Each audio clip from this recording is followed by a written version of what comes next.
जय Hind everyone, this is Parul और हम लोग स्टार्ट कर चुके हैं अपनी केवीएस की क्लास। आई होप आप सभी की प्रिपरेशन बहुत अच्छी चल रही होगी। तो ये है हमारी क्लास 4 और वीडियो 6। तो देखते हैं आज हम लोग किस टॉपिक्स पे डिस्कस करने वाले हैं।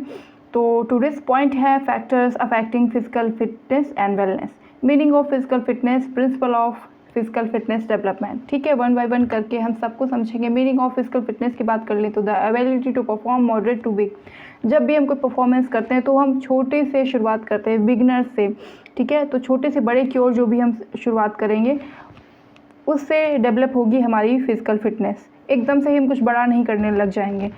मान लीजिए अगर हमें रनिंग की तैयारी करनी है तो पहले स्टार्ट करेंगे 100 मीटर, 200, ऐसे कर करके 400, फिर 1 किलोमीटर, 2 किलोमीटर करके रन करेंगे। तो इसमें हमारे फिजिकल फिटनेस धीरे धीरे डेवलपमेंट होंगे। ठीक है, इंग्लिश में देख लें, once ability to execute daily activities with optimum performance, endurance, strength, with management of diseases, fatigue, stress.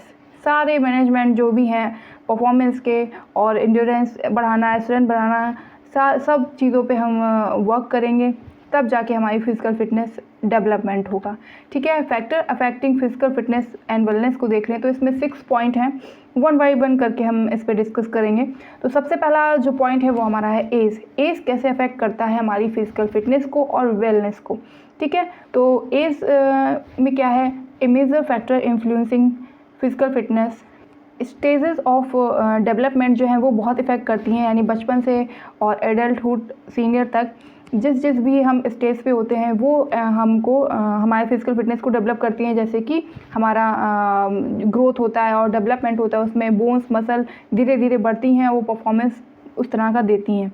ठीक है, जिसमें ऑर्गन, मसल, बोन इम्प्रूव होते हैं और फिजिकल फिटनेस जो होता है चाइल्ड का एक डेवलप होता है। धीरे धीरे उसकी एज के अकॉर्डिंग परफॉर्मेंस उसके बढ़ते जाते हैं। इसमें डेवलपमेंट हमारा साइकोलॉजिकल भी होता है और फिजियोलॉजिकल भी होता है। शरीर बढ़ता है, साथ में मसल बढ़ती है, साथ में फिटनेस लेवल भी बढ़ता है, तो धीरे धीरे वो सारी चीज़ें डेवलप होती हैं। ठीक है, नंबर 2 हम सेक्स की बात कर लें तो एडोलसेंस में पहुंचने से पहले लड़के और लड़कियों का उसमें ज़्यादा अंतर नहीं होता है और उनमें bone, body composition, weight, height, gait सब ये सिमिलर ही होते हैं। जब मैच्योरिटी आती है तो धीरे धीरे फिज़िकल डिफरेंसेस होने लगते हैं, जिसमें कि अफेक्ट करते हैं वो किस तरह से एक्सरसाइज को अफेक्ट करते हैं, फ्रीक्वेंसी को इफेक्ट करते हैं। लड़कों और लड़कियों का टाइम ड्यूरेशन अलग होता है, फिजिकल फिटनेस का, एक्सरसाइज का अलग होता है और इंटेंसिटी, ड्यूरेशन, ये सब दोनों के अलग अलग होते हैं। ठीक है, एक ही फिटनेस प्रोग्राम आप एक लड़की को नहीं दे सकते, एक लड़की का प्रोग्राम, फिटनेस प्रोग्राम आप एक लड़के को नहीं दे सकते हैं। ठीक है, उनके ट्रेनिंग प्रोग्राम जो हैं वो डिफरेंट होने चाहिए। थर्ड पॉइंट आता है बॉडी कंपोजिशन। इसमें क्या होता है, एक आइडियल बॉडी फैट जो लेवल होते हैं वो मेन के लिए 12 to 17% होता है बॉडी फैट, और वुमेन के लिए 18 to 22% आइडियल बॉडी फैट होता है। इसमें बॉडी कंपोजिशन में डिफरेंट टाइप के बॉडी टाइप्स आते हैं, जैसे कि मीजोमॉर्फ, एंडोमॉर्फ, एक्टोमॉर्फ, ये बॉडी टाइप आते हैं। अगर आपको इसको डिटेल में वीडियो देखनी है तो ऊपर लिंक दे दिया है मैंने, वो आप क्लिक करके वीडियो देख सकते हैं। ठीक है, तो एंडोमॉर्फ क्या होता है, जो मोटे लोग होते हैं, ठीक है, गोल चेहरा होता है उनका। और मीजोमॉर्फ में एक परफेक्ट बॉडी, आइडियल बॉडी आती है जो मस्कुलर बॉडी होती है। एक्टोमॉर्फ में दुबले पतले और लंबे लोग आते हैं। इसको डिटेल में आप क्लिक करके देख सकते हैं ऊपर।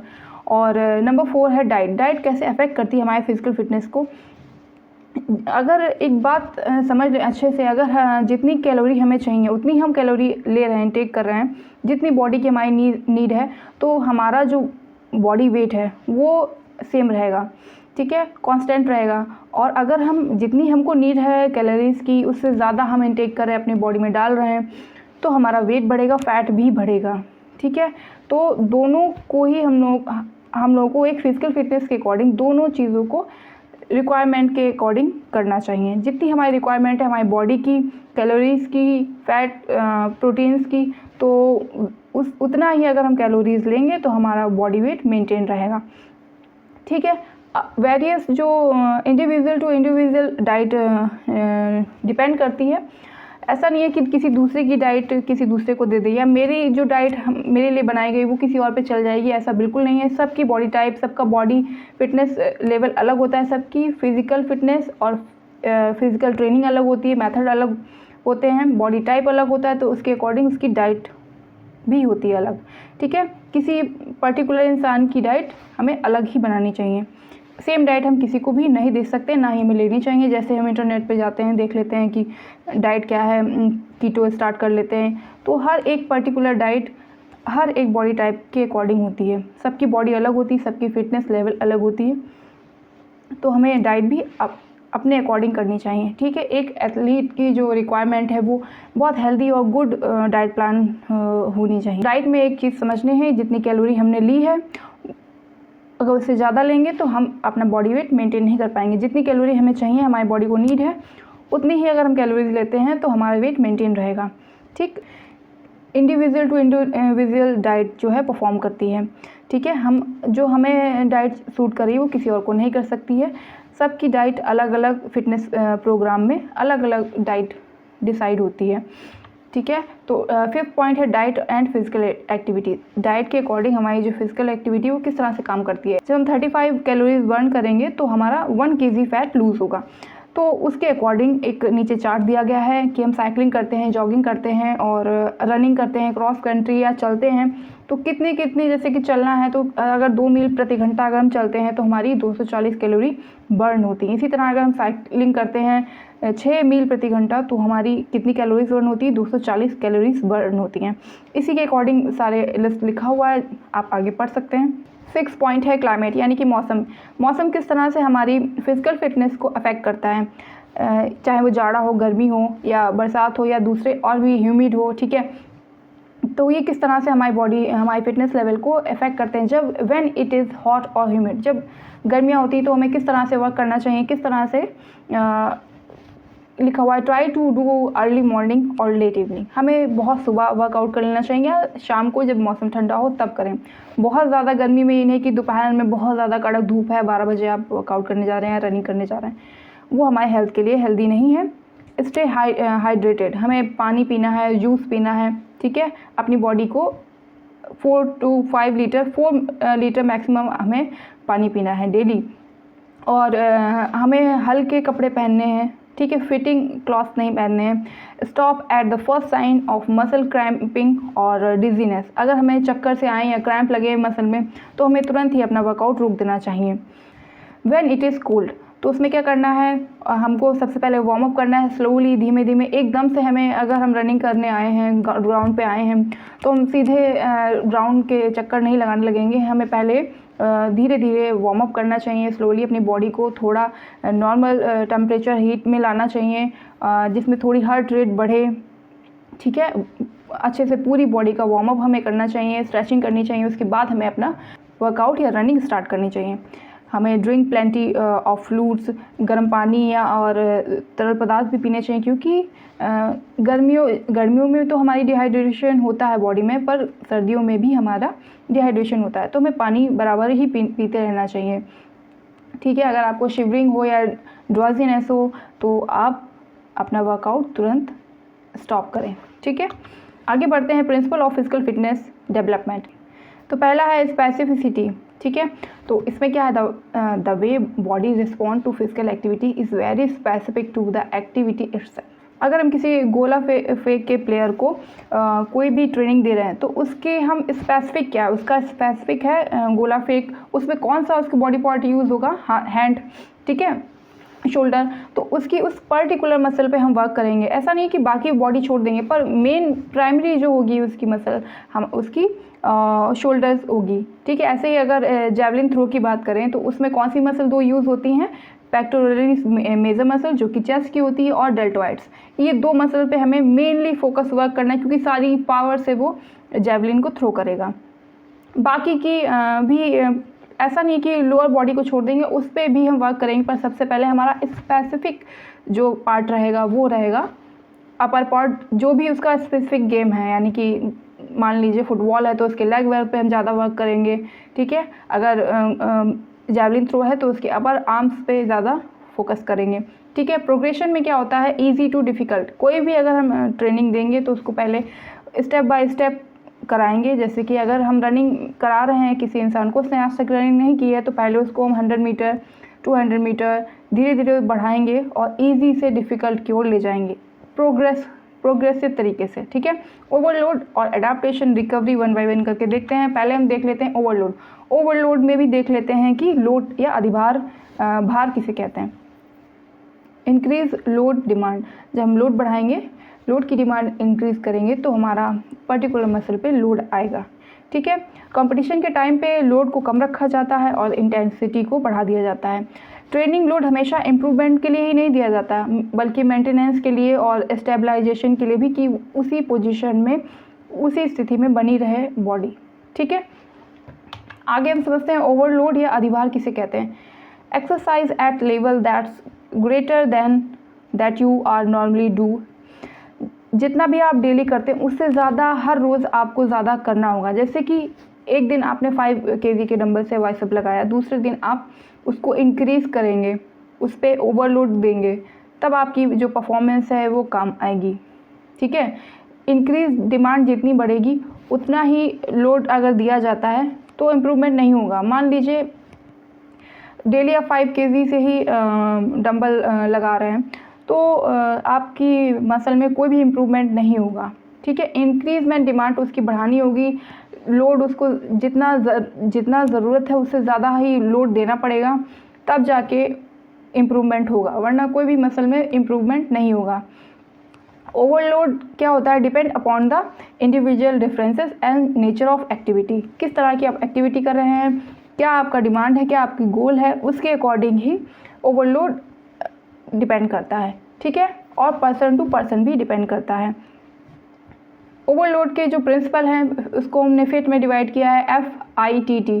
फिट यानी कि फ्रीक्वेंसी, इंटेंसिटी, टाइम और टाइप। फ्रीक्वेंसी यानी कि कितनी बार आप ट्रेनिंग करते हैं। अगर आप बिगनर हैं तो आपको दिन में 1 बार ट्रेनिंग करनी है। अगर आप प्रोफेशनल एथलीट हैं तो आपको दिन में 3 बार अपनी परफॉर्मेंस देनी है, वर्कआउट करना है। तो how many time you do training, कितनी बार आप ट्रेनिंग करते हैं। इंटेंसिटी, आई से इंटेंसिटी, कितनी बार आप कितनी इंटेंसिटी से वर्कआउट करते हैं, परफॉर्म करते हैं पावर के साथ। इंटेंसिटी यानी कि कोई भी वर्कआउट कर रहे हैं तो वो कितनी इंटेंसिटी पावर के साथ आप वर्कआउट परफॉर्म कर रहे हैं। टाइम, कितना ड्यूरेशन आप टाइम देते हैं। अगर कोई एथलीट है, बिगनर है, तो उसको हम एक दिन में 1 घंटा या 1.5 घंटा, 40 मिनट्स वैसे इनफ होते हैं, उसको हम स्टार्टिंग में थोड़ा टाइम देंगे। अगर हम उस पर ज़्यादा ओवरलोड देंगे तो वो काम नहीं करेगा, डीलोड हो जाएगा। ठीक है, तो अगर प्रोफेशनल है, कंपटीशन का टाइम है, तो हम दिन में 3 बार उसको ट्रेनिंग देंगे। ठीक है, डिफरेंट इंटेंसिटी के साथ। जब भी ट्रेनिंग आती है, जब भी कंपटीशन आता है, तो वॉल्यूम कम हो जाता है, इंटेंसिटी बढ़ जाती है। वॉल्यूम जो है, जब हम स्टार्ट में है, बिगिनर है या अभी सीख रहे हैं, यानी कि 1 ईयर का अगर हमारा प्लान है तो स्टार्टिंग के जो मंथ्स हैं, प्रिपरेटरी पीरियड है, उसमें हम वॉल्यूम को बढ़ा के रखेंगे। वॉल्यूम में स्ट्रेंथ है, स्टेमिना है, इंड्योरेंस है, इन सारी चीज़ों के ऊपर हम वर्क करेंगे। जब हमारा कंपटीशन टाइम आ जाएगा तब हम इंटेंसिटी पे ज़्यादा वर्क करेंगे, वॉल्यूम का वहाँ पे कोई काम नहीं है। ठीक है, नेक्स्ट लास्ट टी के मतलब है टाइप। किस टाइप की ट्रेनिंग आप कर रहे हैं, किस तरह की ट्रेनिंग आपको दी जा रही है। अगर आप एक एथलीट हैं तो उस तरह की ट्रेनिंग दी जाए, या बैडमिंटन के प्लेयर हैं या ताइक्वांडो के प्लेयर हैं तो किस तरह से, किस टाइप की ट्रेनिंग आपको प्रोवाइड की जा रही है, वो भी बहुत मैटर करता है। ठीक है, तो आगे देखते हैं प्रोग्रेसिव ओवरलोड। ओवरलोड हमने पीछे पढ़ लिया है, अब हम प्रोग्रेसिव ओवरलोड पढ़ेंगे। अगर डेली आप 5 किलोमीटर रन करते हैं तो उसमें कोई भी इम्प्रूवमेंट नहीं होगा जब तक आप एक्स्ट्रा उस पर वर्क नहीं करेंगे। अगर हम डेली इंक्रीज़ करेंगे थोड़ा थोड़ा, जैसे कि 5 किलोमीटर्स आज आपने रन किया, नेक्स्ट डे फिर आपने किया 4 किलोमीटर, 6, 8, ऐसे बढ़ते बढ़ते आप धीरे धीरे इम्प्रूव करेंगे तो वो हो जाएगी इम्प्रूव परफॉर्मेंस। ठीक है, अगर आप डेली ही एक ही रोज़ आ रहे हैं, रोज़ 5 किलोमीटर्स रन कर रहे हैं तो आपका कोई भी इंक्रीजमेंट नहीं होगा। अगर आप डेली थोड़ा थोड़ा बढ़ाते हैं, 1-2 किलोमीटर थोड़ा बढ़ाते हैं, तो नेक्स्ट डे से, यानी कि प्रीवियस जो आपका डे है उससे जो आपका नेक्स्ट डे है उसमें आपकी परफॉर्मेंस ज़्यादा होनी चाहिए। ठीक है, तो इसमें इस तरह से हो जाएगा प्रोग्रेसिव ओवरलोड। अगर आप ट्रेन करते हैं बाइसेप डेली, ठीक है। तो आज हमने किया है 5 kg के डंबल से बाइसेप। नेक्स्ट डे हमने किया है 7 से, फिर 10 से, 12 से, यानी कि धीरे धीरे प्रोग्रेसिव मैनर में हम बढ़ते जाएंगे, तभी हमारा प्रोग्रेसिव ओवरलोड वर्क करेगा। Slowly increment is called progressive load. जैसा कि आप फिगर से देख पा रहे होंगे, पहला दिन थोड़ा किया, फिर उससे थोड़ा और बढ़ाया, फिर थोड़ा और बढ़ाया। ये हम मसल पे, मस्कुलर पावर पे स्ट्रेस प्रोवाइड करेंगे, जैसे धीरे धीरे धीरे बॉडी अडाप्ट करेगी और हमारा रिजल्ट सामने आएगा, ठीक है। होम्योस्टेटिस क्या करता है, इंटरनल एनवायरनमेंट को मेंटेन करके रखता है, स्टेबल करके रखता है। जब होम्योस्टेटिस जो है डिस्टर्ब होगा, तभी हमारे अंदर की एडाप्टेशन और बाकी चीज़ें प्रोसेस आगे बढ़ेंगी।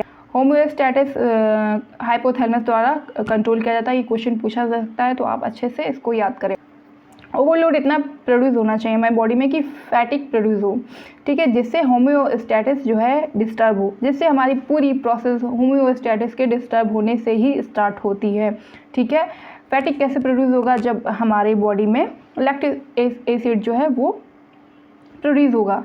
वो ऑक्सीजन की एब्सेंस में होता है। जब पर्टिकुलर मसल को हम हिट करते हैं तो लैक्टिक एसिड जो है वो प्रोड्यूस होता है, जिससे फैटिक हमारा प्रोड्यूस हो जाता है, ठीक है।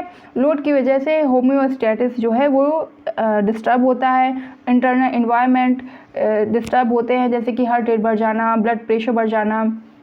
जब ये सारी चीज़ें होंगी, ठीक है, और ग्लूकोज, ग्लाइकोजन और ये मिनरल्स है हमारे, ये सारी चीज़ें जब बढ़ेंगी या जो हमारी स्टोर एनर्जी है वो खर्च होगी, तब हमारा ये वर्क करेगा।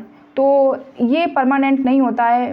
होम्योस्टेटिस डिस्टर्बेंस परमानेंट नहीं होता है। इसको हमें डेली सेम वेज में करना होता है। डेली हम होम्योस्टेटिस जो है इसको डिस्टर्ब करेंगे, फिर एडाप्टेशन होगा और रिकवरी होगी, फिर हम नेक्स्ट डे उससे ज़्यादा बेटर परफॉर्मेंस देंगे। यानी पिछली जो परफॉर्मेंस है उससे ज़्यादा हमें नेक्स्ट डे परफॉर्म करना पड़ेगा, तभी हमारी पर्टिकुलर मसल ग्रो होगी, उस पर वर्क होगा, ठीक है। इंटेंसिटी एंड वॉल्यूम की बात करें तो जब हमारी प्रिपरेटरी फेज़ होता है, जनरल ट्रेनिंग तब हम देते हैं, तब उसमें वॉल्यूम हाई रहता है। ग्रीन लाइन हमारी वॉल्यूम की है, इंटेंसिटी हमारी ब्लू लाइन है, ठीक है, और टेक्निक हमारी रेड लाइन है। इससे हम समझते हैं इस फिगर से कि वॉल्यूम जब हमारा स्टार्टिंग पीरियड होता है, प्रिपरेशन फेज चल रही होती है, तो हमारा वॉल्यूम हाई होता है। उसमें हम अपने सारे मोटर स्किल्स डेवलपमेंट करते हैं, ठीक है। जब और फिर धीरे धीरे स्पेसिफिक ट्रेनिंग देते हैं। कंपटीशन का जब टाइम आता है तो वॉल्यूम देखिए, वॉल्यूम की ग्रीन लाइन है वो डाउन जा रही है, वॉल्यूम नीचे जाता है और इंटेंसिटी बढ़ जाती है। जब भी हमारी कंपटीशन की प्रिपरेशन का टाइम होगा, जब भी हमारा कंपटीशन का टाइम होगा तो इंटेंसिटी बढ़ जाएगी और वॉल्यूम कम हो जाएगा। वॉल्यूम का वहाँ पे कोई काम नहीं, ठीक है। ऐसे ही हमारा ये इंटेंसिटी और वॉल्यूम वर्क करता है। वॉल्यूम यानी कि इंड्योरेंस, स्ट्रेंथ, ये जो बेसिक चीज़ें हैं, मोटेबिलिटी है, इन पे हम वर्क करते हैं। इंटेंसिटी हम बढ़ा देते हैं जब हमारा कंपटीशन टाइम आता है, हम अपनी ट्रेनिंग टाइम बढ़ा देते हैं, ठीक है। इंटेंसिटी में कंपटीशन के टाइम पर लोड उतना ही देना चाहिए जितना कि इम्प्रूवमेंट हो सके। जैसा कि आप फिगर समझ पा रहे होंगे, अगर हम परफॉर्मेंस, ये है हमारी परफॉर्मेंस की लाइन, ये है हमारा टाइम ड्यूरेशन।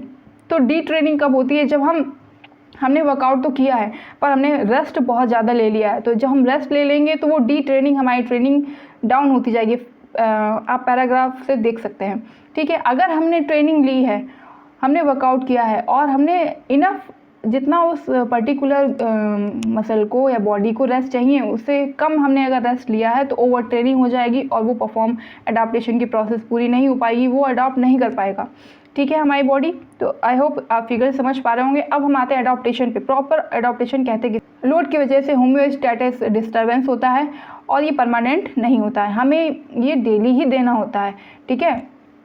इसमें क्या होता है, एडाप्टेशन जब होता है, होम्योस्टेटिस जब हमारा डिस्टर्ब होता है तो हाइपोट्रॉफी हो जाती है। मसल की जो हाइपोट्रॉफी होती है यानी स्ट्रक्चर में चेंज आ जाते हैं और मेटाबॉलिक चेंजेस भी आते हैं। Depletion of energy, metabolic energy and hormone, जो एनर्जी है हमारी, मेटाबॉलिक एंजाइम और ये सारी जो हमारी क्रिया करने में सहायक होते हैं, ये इनका डिप्लीशन होना स्टार्ट होता है, तभी हमारा परफॉर्मेंस हो पाता है।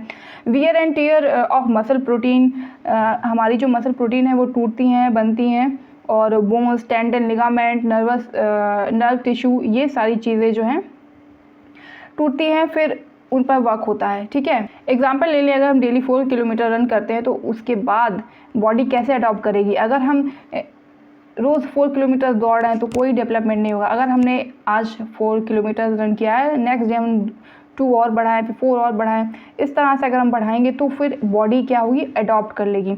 हमें आदत बहुत जल्दी लगती है किसी भी चीज़ की, 21 डेज़ में हम कोई भी आदत लगा सकते हैं आसानी से।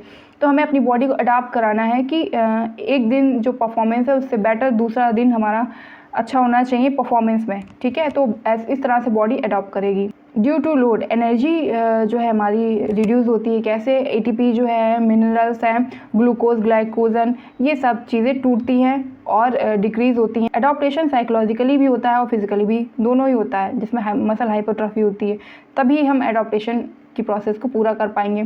ऐसा नहीं है कि अडॉप्टेशन में सिर्फ पर्टिकुलर एक मसल पे ही हम वर्क कर रहे हैं तो सिर्फ वहीं उसी पे अडॉप्टेशन होगा, वहीं ग्रो होगी, ऐसा नहीं है। पर्टिकुलर मान लीजिए हम बाइसेप लगा रहे हैं तो बाइसेप पे लोड तो आएगा ही, साथ में जो हमारी सेकेंडरी मसल होंगी उनके साथ में, जैसे कि एग्जांपल ट्राइसेप ले लेते हैं, ट्राइसेप पे भी लोड आएगा। अगर हम अपर बॉडी ट्रेन कर रहे हैं, पावर लिफ्टर के प्लेयर हैं, तो हम अगर अपर बॉडी कर रहे हैं तो हमारी लोअर बॉडी पे भी इफ़ेक्ट आएगा, उतना नहीं पर थोड़ा बहुत पूरी बॉडी पे अडॉप्टेशन आता है। इसी को हम अडॉप्टेशन कहते हैं। ठीक है, कि पर्टिकुलर पे तो हम वर्क कर रहे हैं। ठीक है, अगर हम हैमर थ्रो कर रहे हैं या जेवलिन थ्रो कर रहे हैं तो हम अपनी मेन मसल को ट्रेन तो करेंगे, साथ में उसकी जो सेकेंडरी मसल्स होंगी वो भी ट्रेन होंगी, उसमें भी अडॉप्टेशन होगा। ठीक है, इसके बाद आता है रिकवरी की प्रोसेस। अगर हमने रिकवरी क्या है, the recovery process is direct result of fatigue. अगर हमने फैटिग प्रोड्यूस किया, फैटिग जब भी हम प्रोड्यूस करेंगे तभी आगे कुछ हमारा काम बनेगा। ठीक है, फैटिग अगर हमने ज़्यादा प्रोड्यूस कर दिया, रेस्ट कम किया, तो कोई अडॉप्टेशन नहीं होगा। अगर फैटिग कम प्रोड्यूस किया और रेस्ट ज़्यादा कर लिया तो भी कोई अडॉप्टेशन नहीं होगा। ठीक है, तो नीड क्या है, need proper activity, recovery, adaptation, overload, सब कुछ बराबर चाहिए होगा। ओवरलोड भी ज़्यादा देना है और अगर रिकवरी नहीं हुई तो वो डी ट्रेनिंग में कन्वर्ट हो जाएगा। तो सब कुछ हमें इक्वल करना है। ठीक है, आप फिगर से समझ पा रहे होंगे। अडॉप्टेशन, रिपीट, ट्रेनिंग, स्टिमुलस, हमें डेली ही रिपीट करनी है यही चीज़ें कि स्ट्रेस देंगे बॉडी को, फैटिग प्रोड्यूस होगा, ब्रेकडाउन होगी, फिर हम उसको रिकवरी देंगे, फिर सुपर कंपनसेशन में बॉडी जाएगी। ठीक है, फिर स्ट्रेस दूसरे दिन प्रोवाइड करेंगे, यही चीज़ दोबारा रिपीट होती रहेगी, साइकिल रिपीट होती रहेगी, तब हमारा अच्छे से रिकवरी, एडॉप्टेशन सब चलेगा। यानी कि कुल मिला के हमें proper recovery, proper adaptation, proper overload, फिर नेक्स्ट डे फिर ओवरलोड, एडॉप्टेशन, रिकवरी, सब डाइट हमें सब कुछ इक्वल रखना है according to our workout training method. ठीक है, तो आई होप आपको आज समझ में आया होगा। जिसने भी प्रीवियस वीडियोस नहीं देखी वो देख सकते हैं और आप मुझे इंस्टाग्राम पे फॉलो कर सकते हैं पारुल फिजिकल एजुकेशन के नाम से। Catch you in next video, stay connected, जय हिंद।